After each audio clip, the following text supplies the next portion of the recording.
चलो तो आज का टॉपिक है हार्मोनिक ऑसिलेटर। वैसे पहले भी हमने इस पे दो क्लासेस कर लिए हैं। पहला जो क्लासेस था वो बेसिक का था, ठीक है, जिसमें हमने सिंपल हार्मोनिक मोशन और उसके कुछ basics, periodic motion, oscillatory motions के बारे में किया था।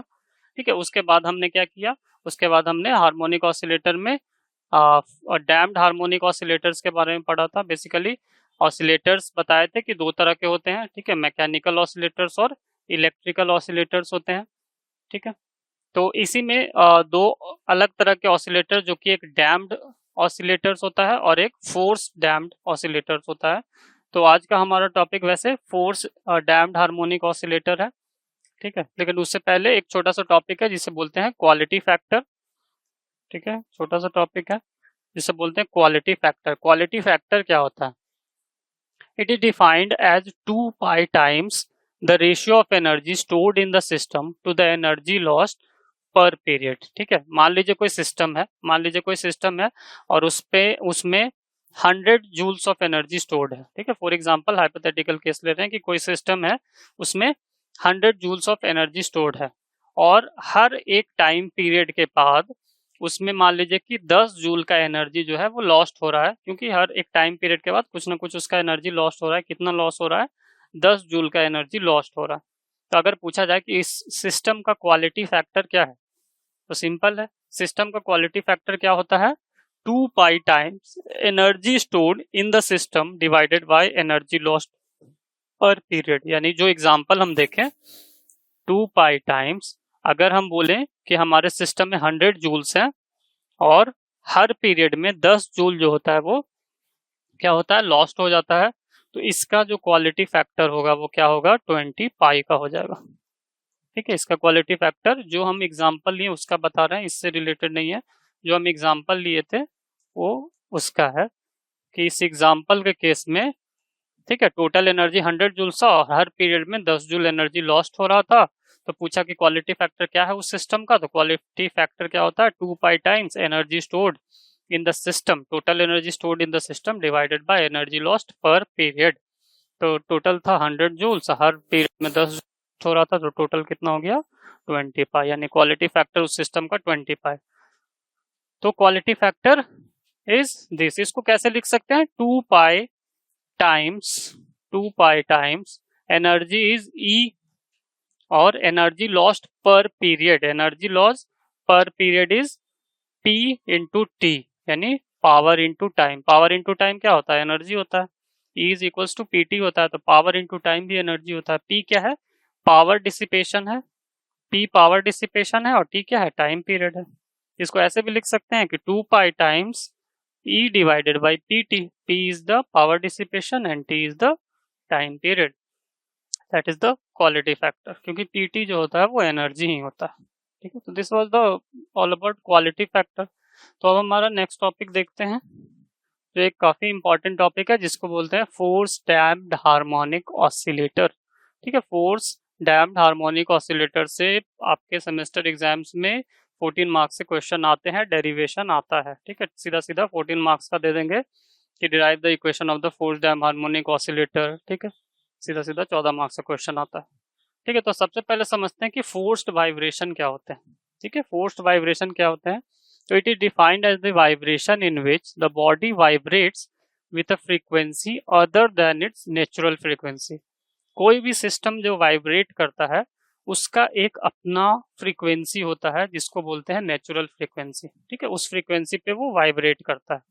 लेकिन अगर उस सिस्टम में कोई अलग से हम एक्सटर्नल फोर्स लगाकर, कोई अलग से एक्सटर्नल फोर्स लगाकर उसके नेचुरल फ्रीक्वेंसी से हटकर किसी अदर फ्रीक्वेंसी पे हम वाइब्रेट करवाएं, ठीक है, किसी नेचुरल फ्रीक्वेंसी से हटकर उसको किसी अदर फ्रीक्वेंसी पे वाइब्रेट करवाएं, तो इसको बोलते हैं फोर्स्ड वाइब्रेशन। मतलब कि ये नेचुरल नहीं है, हमने एक एक्सटर्नल फोर्स देकर उसको वाइब्रेट करवा दिया, किसी अदर फ्रीक्वेंसी पे वाइब्रेट करवा दिया, तो उसको कहते हैं forced vibration. The oscillator which executes forced harmonic vibration. अब ऐसे ही ऑसिलेटर्स जो अपने नेचुरल फ्रीक्वेंसी से हटकर किसी अदर फ्रीक्वेंसी पे वाइब्रेट करें उसको बोलते हैं फोर्स्ड हार्मोनिक ऑसिलेटर्स। ठीक है, the oscillator which executes forced harmonic vibrations are known as forced harmonic oscillators. ठीक है,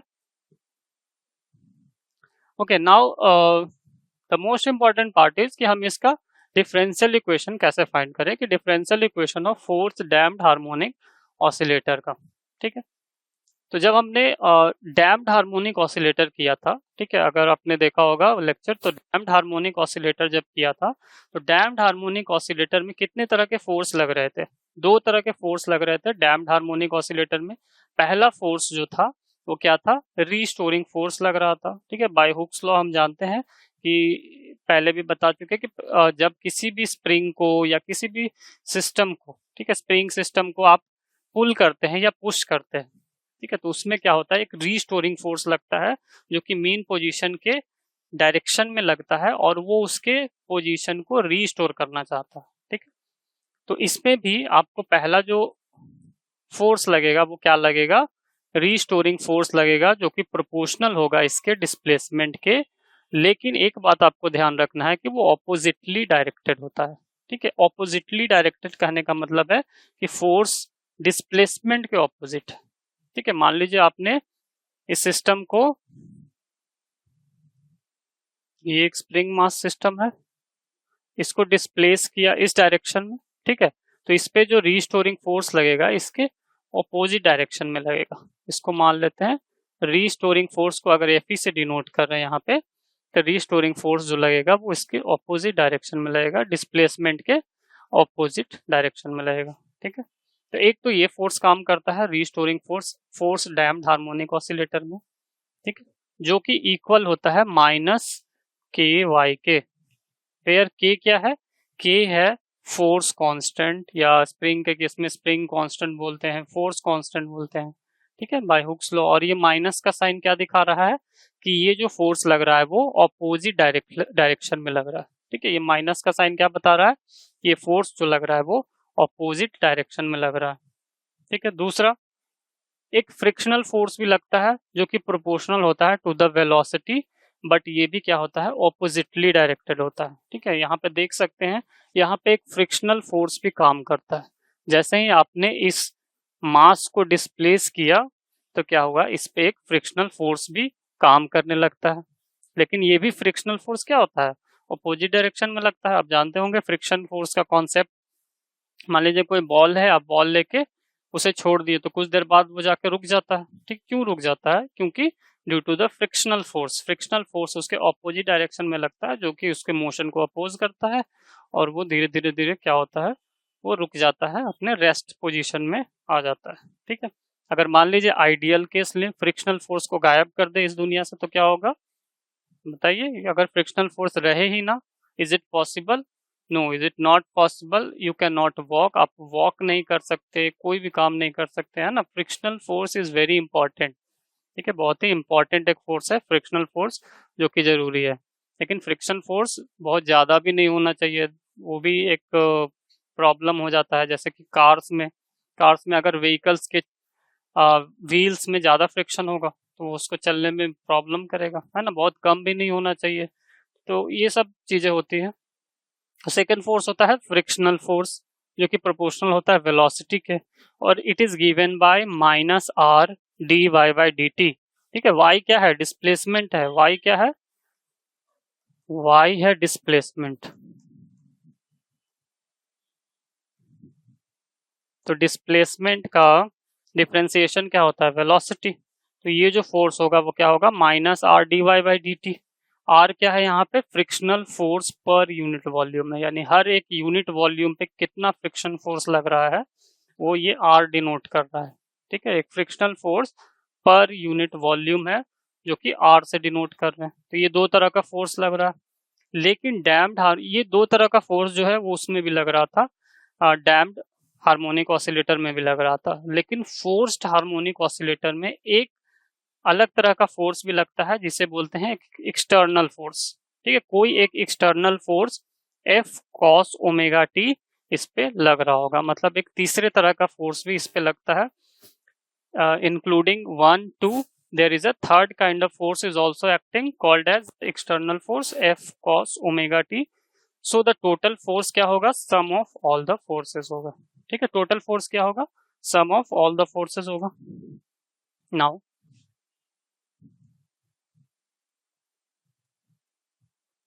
टोटल फोर्स मान लीजिए टीई अगर बोले तो सम ऑफ ऑल द फोर्सेस होगा, सम ऑफ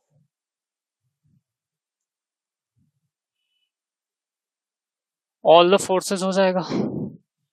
यानी कि टीई जो होगा वो पहला फोर्स क्या था, पहला फोर्स था रीस्टोरिंग फोर्स, एफई से डिनोट किए थे। दूसरा फोर्स क्या था, फ्रिक्शनल फोर्स। और तीसरा फोर्स था एक्सटर्नल फोर्स। ठीक है, ये तीन तरह के फोर्स लग रहे थे। टोटल जो फोर्स लग रहा था वो रीस्टोरिंग फोर्स, फ्रिक्शनल फोर्स और एक्सटर्नल फोर्स था। रीस्टोरिंग फोर्स जो था वो किसके बराबर था, माइनस के वाई के बराबर था। ठीक है, फ्रिक्शनल फोर्स जो था वो इक्वल था किसके, minus R D Y by D t के। तो इस प्लस साइन को हम हटा सकते हैं। ठीक है, प्लस साइन को हटा के यहाँ क्या लिखेंगे, minus R D Y by D t. और जो एक्सटर्नल फोर्स था वो क्या था, एफ कॉस ओमेगा टी। ये तीन तरह के फोर्स लग रहे थे, टोटल फोर्स हमने ऐड कर दिया तीनों फोर्सेस को। ओके, आगे देखते हैं।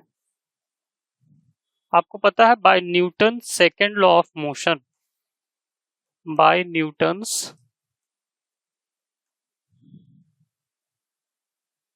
सेकेंड लॉ ऑफ मोशन, यानी न्यूटन का सेकेंड लॉ क्या कहता है कि फोर्स जो होता है वो मास टाइम्स एक्सेलरेशन होता है। बिल्कुल सिंपल सा ये सेकेंड लॉ ऑफ मोशन है।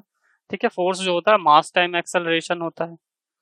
मान लीजिए कोई सिस्टम है जिसका मास क्या है, कोई ऑब्जेक्ट है, let mass of the object,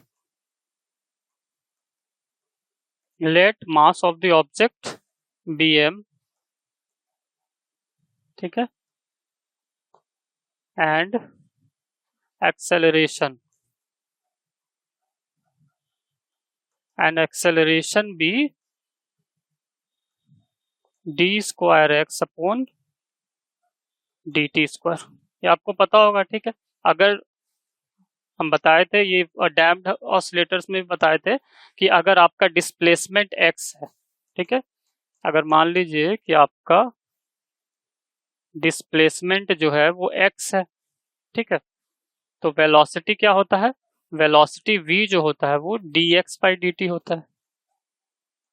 वही एक्सेलरेशन क्या होता है, वन मोर टाइम्स डिफरेंशिएशन, यानी कि D square X upon D T square होता है। ठीक है, ये जानते हैं 11th का कॉन्सेप्ट है, डिस्प्लेसमेंट एक्स है तो velocity D x by D T, acceleration D square X upon D T square. ठीक है, तो कोई ऑब्जेक्ट था जिसका मास m है तो acceleration D square X upon D T square. तो by Newton second law, Newton के सेकेंड लॉ से हम लिख सकते हैं कि फोर्स जो होगा वो m डिफरेंशियल फॉर्म में D square X upon D T square.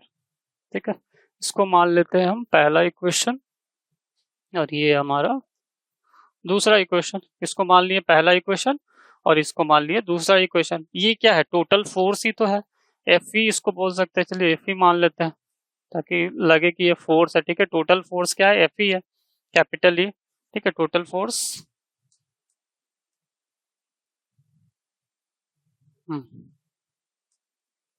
Okay. Now equation 1 ये भी टोटल फोर्स है जो सिस्टम पे लग रहा है, और ये भी क्या है, न्यूटन सेकेंड लॉ से ये भी टोटल फोर्स है जो सिस्टम पे लग रहा है। तो क्या हम इन दोनों को इक्वेट नहीं कर सकते, बिल्कुल कर सकते हैं। इक्वेशन 1 को और इक्वेशन 2 को हम क्या करते हैं, इक्वेट करते हैं, यानी बाय इक्वेशन 1 एंड 2, यानी 1 एंड 2 को अगर लें तो M D square X upon D T square is equals to minus of K Y minus R D Y by D T plus तीसरा फोर्स क्या था, एफ कॉस ओमेगा टी। ठीक है, एफ कॉस ओमेगा टी। ठीक है, इतना clear है।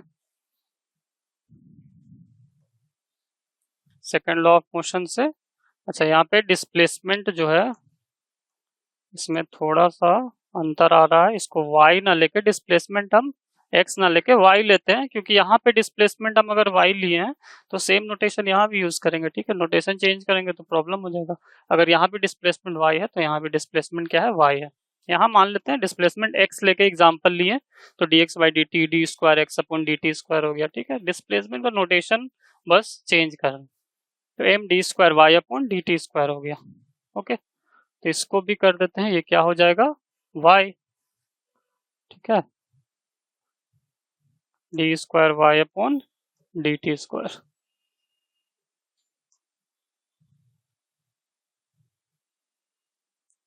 Okay, this is the equation. Now इसको रीअरेंज करते हैं। ठीक है, इस इक्वेशन को अगर रीअरेंज करें, m D square Y upon D T square plus R D Y by D T plus, इसको भी इधर लेफ्ट साइड ले आए तो plus K Y is equals to F cos omega T. ठीक है, M D square Y upon D T square plus R D Y by D T plus K Y is equals to F cos omega T.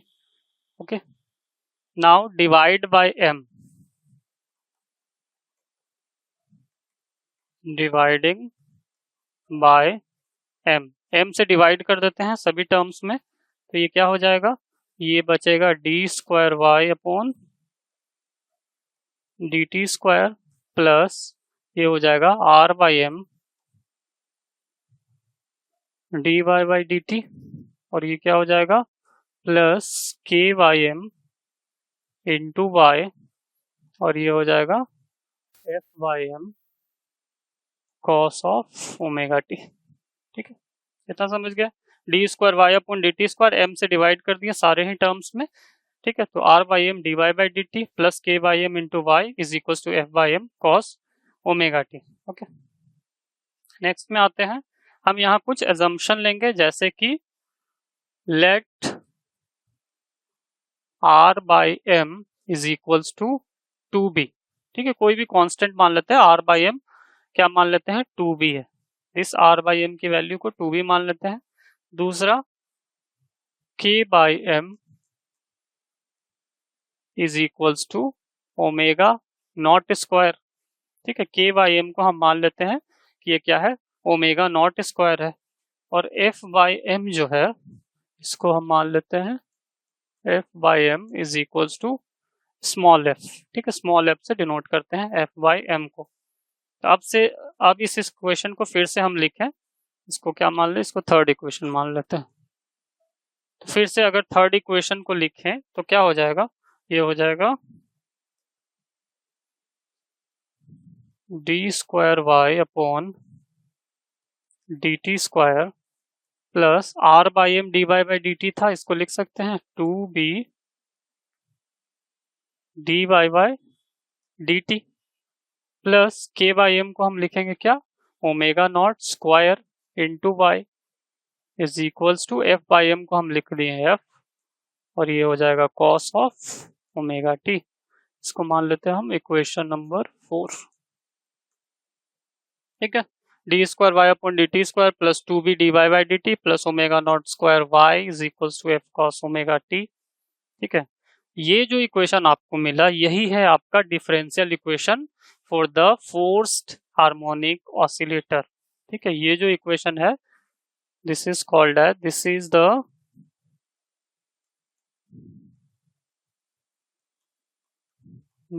The differential equation, this is the differential equation of forced harmonic oscillator. ठीक है, this is the differential equation of forced harmonic oscillators. ठीक है, forced harmonic oscillator का ये क्या है, differential equation है। चलिए इसको इम्पोर्टेंट है, इसको बॉक्स में कर देते हैं।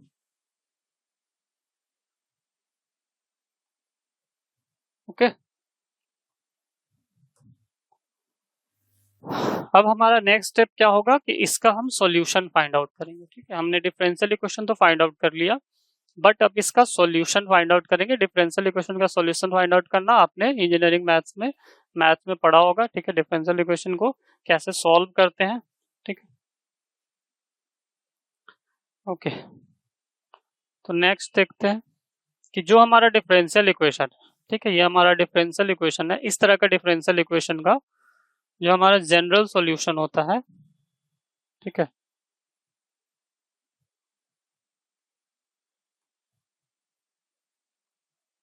General solution of the differential equation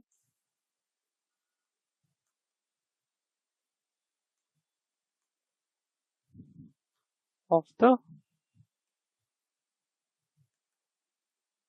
differential equation क्या होगा, y is equals to a cos omega t minus theta. Y is equals to a cos omega t minus theta is the general solution of the differential equation. ठीक है, let us consider this as the our fifth equation. ठीक है, this is the fifth equation. Let us consider y is equals to a cos omega t minus theta को हम अपना क्या मान लेते हैं कि ये हमारा फिफ्थ इक्वेशन है। ठीक है, इस इक्वेशन में a क्या है, where a is the amplitude, a is the amplitude। आपको पता है एम्पलीट्यूड क्या होता है, हम प्रीवियस लेक्चर्स में बता चुके हैं, मैक्सिमम डिस्प्लेसमेंट होता है मीन पोजीशन से। तो ए क्या है, एम्पलीट्यूड है, एंड थीटा क्या है, ठीक है, थीटा क्या है, फेज है। थीटा क्या है, फेज है। ए एम्पलीट्यूड है और थीटा फेज। ठीक है, नेक्स्ट बढ़ते हैं। Now differentiate this equation 5 with respect to what, t. ठीक है,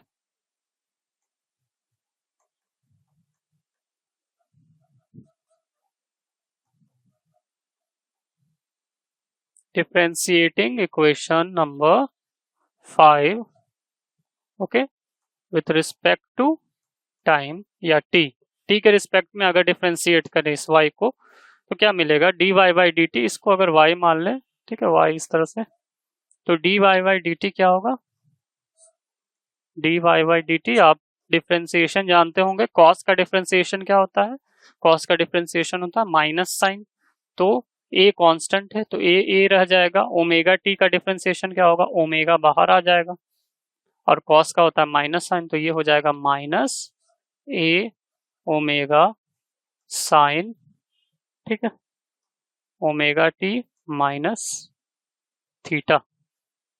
ठीक है, D Y by D T क्या होगा, माइनस ए omega sine omega T minus theta, और ये हमारा हो जाएगा छठा इक्वेशन। ठीक है, D Y by D T minus A omega sine omega T minus theta, ये हमारा हो गया सिक्स्थ इक्वेशन। से नेक्स्ट स्टेप में क्या करेंगे, इसका एक बार और डिफरेंशिएशन फाइंड आउट करेंगे। ठीक है, D Y by D t हमने फाइंड आउट कर लिया, अब इसको एक बार और डिफरेंशिएट कीजिए, आसान है डिफरेंशिएट करना। Next differentiation d square Y upon D T square find out कर रहे हैं। ठीक है, किसका फाइंड आउट कर रहे हैं, इसका। तो साइन का डिफरेंशिएशन क्या होता है, कॉस होता है, साइन का डिफरेंशिएशन कॉस होगा, ओमेगा फिर बाहर आ जाएगा, ओमेगा बन जाएगा ओमेगा स्क्वायर, तो ये हो जाएगा माइनस ए ओमेगा स्क्वायर, साइन का हो जाएगा कॉस, और ये रह जाएगा ओमेगा टी माइनस थीटा। ये हमारा है सेवेंथ। ठीक है, स्टेप बाय स्टेप चल रहा है। D square Y upon D T square minus ए omega square cos omega T minus theta, ये हमारा D square Y upon D T square मिल गया।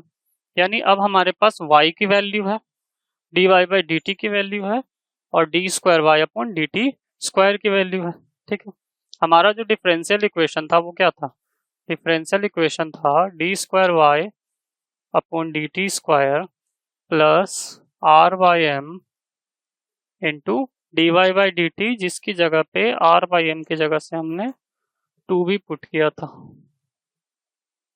ठीक है, आर बाई एम की जगह हम 2b पुट कर चुके थे, तो 2b D Y by D T plus omega not square y is equals to F cos omega T. ठीक है, एफ बाई एम था, एफ बाई एम की जगह हम स्मॉल एफ पुट किए थे। ठीक है, एफ बाई एम की जगह स्मॉल एफ पुट किए थे, तो एफ कॉस ओमेगा टी हो गया।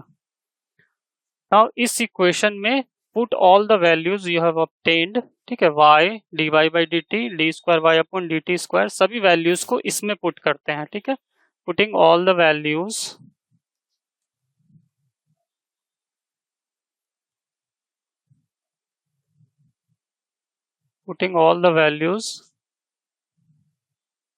from 5, 6 and 7, 5, 6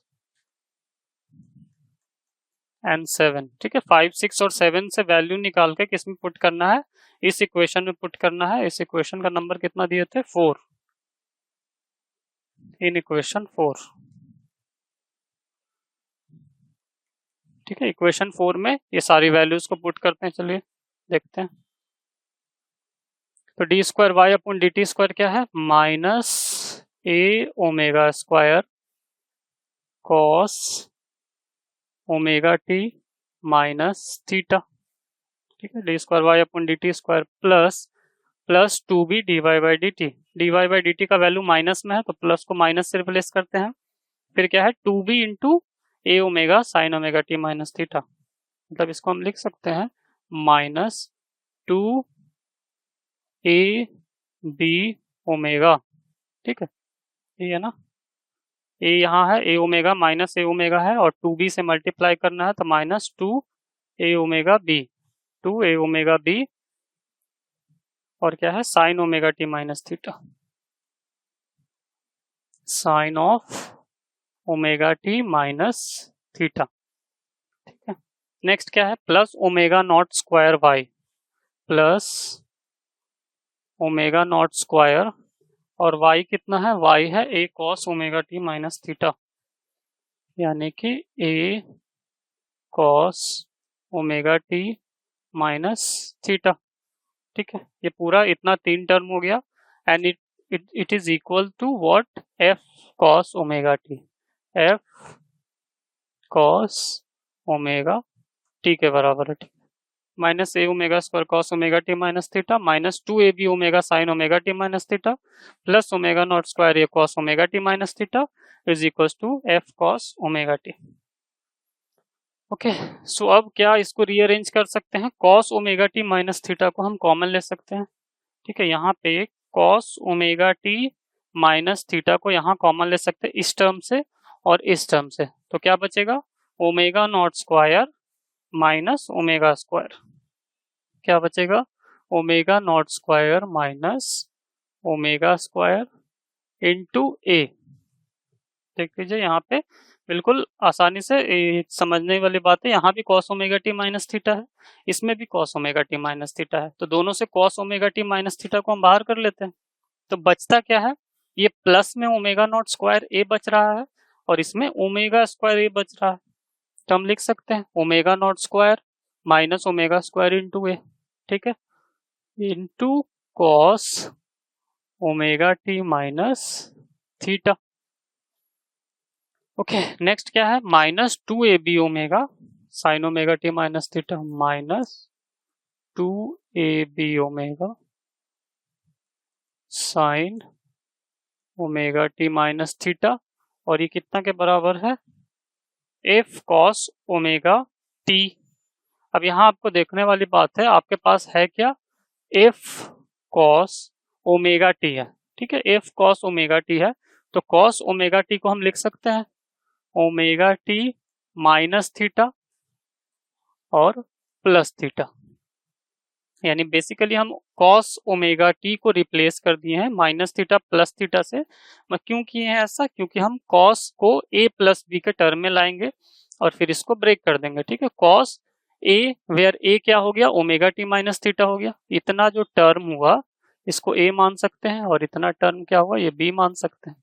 इसको ए और बी के फॉर्म में कर दिए, कॉस ए प्लस बी। आपको पता है कॉस ए प्लस बी क्या होता है, कॉस ए प्लस बी क्या होता है, cos A cos B minus sine a sine b, ठीक है। ये trigonometric function, trigonometric identity cos a plus b is equal to cos A cos B minus sine a sine b. अब इसमें हम break कर देंगे इसको, इस टर्म को, ठीक है। आगे देखते हैं, तो ए omega not square minus omega square, ठीक है, cos omega T minus theta minus 2ab omega sine omega T minus theta.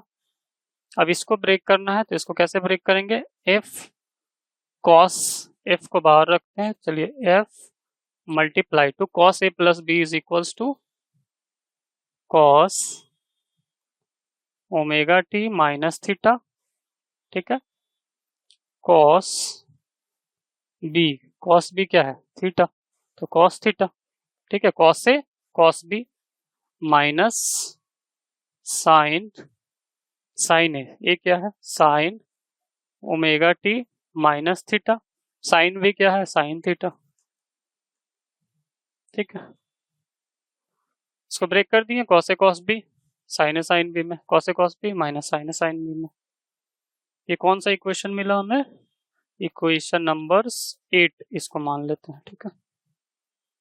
This is equation number 8, ठीक है। यहां तक समझ गए होंगे अच्छे से। नाउ हमारा नेक्स्ट स्टेप क्या होगा, इसमें नेक्स्ट स्टेप होगा हमें इसको क्या करना होगा, कंपेयर करना होगा, ठीक है। एलएचएस को आरएचएस से कंपेयर करके इसके कोएफिशिएंट्स को कंपेयर करना होगा। जैसे देखते हैं, comparing the equation, comparing the equation, equation number 8, ठीक है, यानी कॉस कॉस का और साइन साइन का हम कंपेयर करते हैं। सो यहाँ अगर देखें cos omega T minus theta, theta का कोफिशिएंट क्या है, a omega not square minus omega square, तो हम लिख सकते हैं a into omega not square minus omega square किसके बराबर हो जाएगा, जो आरएचएस साइड में cos omega T minus theta है उसके कोफिशिएंट के बराबर होगा, जो कि एफ टाइम्स कॉस थीटा है, एफ टाइम्स कॉस थीटा है। इसको मान लेते हैं इक्वेशन 9, ठीक है। ये कैसे लाएं, देखिए यहाँ कंपेयर किए हम एलएचएस को आरएचएस से, अगर सेम सेम फंक्शन दोनों साइड है तो उसके कोफिशिएंट को हम इक्वेट कर सकते हैं, ठीक है। तो ए omega not square minus omega square किसके बराबर होगा, एफ टाइम्स कॉस थीटा के, जो कि हमारा इक्वेशन 9 है। और दूसरा साइन का अगर देखें तो -2ab ओमेगा किसके बराबर होगा, जो साइन का फंक्शन होगा, एक तो एफ है ही मल्टीप्लाइड में, एफ इंटू साइन थीटा, ठीक है। तो ये बराबर होगा एफ इंटू साइन थीटा के, जो हमारा इक्वेशन 10 होगा, ठीक है। दोनों कंपेयर किए तो ये इसके बराबर हो गया और -2ab ओमेगा इसके बराबर हो गया एफ साइन थीटा के, ठीक है। नाउ अब इसको कैसे सॉल्व करेंगे आगे, तो बेसिकली हम इसको क्या कर सकते हैं कि एलएचएस को और आरएचएस को स्क्वायर कर सकते हैं और ऐड कर सकते हैं, दोनों को, आरएचएस को और एलएचएस को, मतलब कि स्क्वायरिंग बोथ साइड्स आप लिख सकते हैं, स्क्वायरिंग बोथ साइड्स एंड, ठीक है, दोनों साइड्स को क्या करेंगे, स्क्वायर करेंगे और इसको ऐड कर देंगे। तो इसको स्क्वायर जब करते हैं तो ए स्क्वायर ये हो जाएगा a square into omega not square into omega square, ठीक है, इसका भी स्क्वायर हो जाएगा, ठीक है। इसको स्क्वायर किए फिर इसको स्क्वायर करेंगे तो ये हो जाएगा प्लस प्लस 2 का स्क्वायर हो जाएगा 4, 4 a square b square omega square, a square b square omega square. ठीक है, ये हमारा LHS हो गया। अगर RHS को देखें, RHS में ये हो जाएगा f square cos square theta, f square cos square theta plus f square sine square theta. ठीक है, f square cos square theta plus f square sine square theta, दोनों को ऐड कर दिए। नाउ यहां देखते हैं, ये है a square into omega not square into omega square का square plus 4 a square b square omega square is equals to cos square theta plus sine square theta क्या होता है 1, cos square theta plus sine square theta क्या होता है, इसकी value होती है 1। ठीक है, तो इसको 1 से रिप्लेस कर सकते हैं, तो आपको f का वैल्यू मिला। ठीक है, f की वैल्यू क्या मिली, यहाँ पे अगर देखें तो फिर से हो जाएगा a square into omega not square minus omega square का square plus 4a square b square omega square is equals to f square. ठीक है, ये पूरा f स्क्वायर का वैल्यू मिला, a square into omega not square minus omega square का square plus 4a square b square omega square.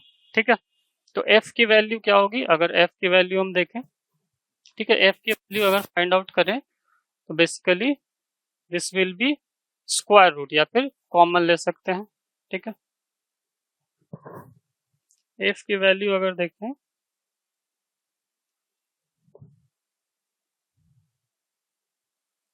तो simply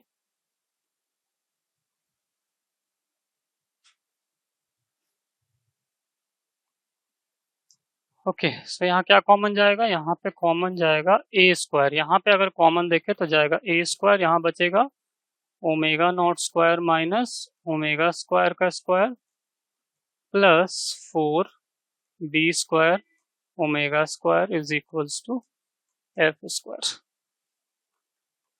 तो a की वैल्यू क्या हो जाएगी, a होगा this will be f times, ठीक है, चलिए एक स्टेप रखते हैं अभी, f square divided by omega not square omega square का square plus 4b square omega square. ठीक है, अब ये स्क्वायर तो a का वैल्यू क्या हो जाएगा, इसका स्क्वायर रूट। ठीक है, देयरफॉर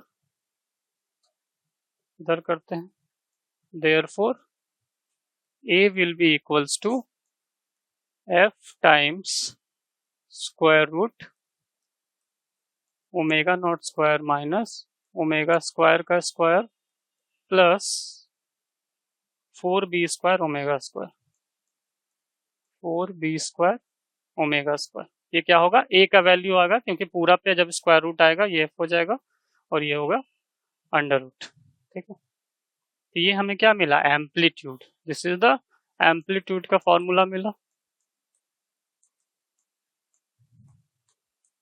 नेक्स्ट अगर हम थीटा फाइंड आउट करना हो, हमें फेज फाइंड आउट करना है थीटा, तो थीटा कैसे फाइंड आउट करेंगे, ये भी हम इक्वेशन 9 और 10 से फाइंड आउट करेंगे। डिवाइड कर देते हैं हम इक्वेशन 10 को इक्वेशन 9 से डिवाइड कर देते हैं, इक्वेशन 10 को इक्वेशन 9 से डिवाइड कर देते हैं।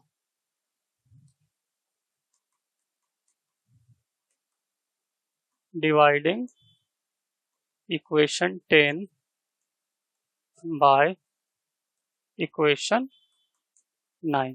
ठीक है, इसको हम बॉक्स में कर देते हैं।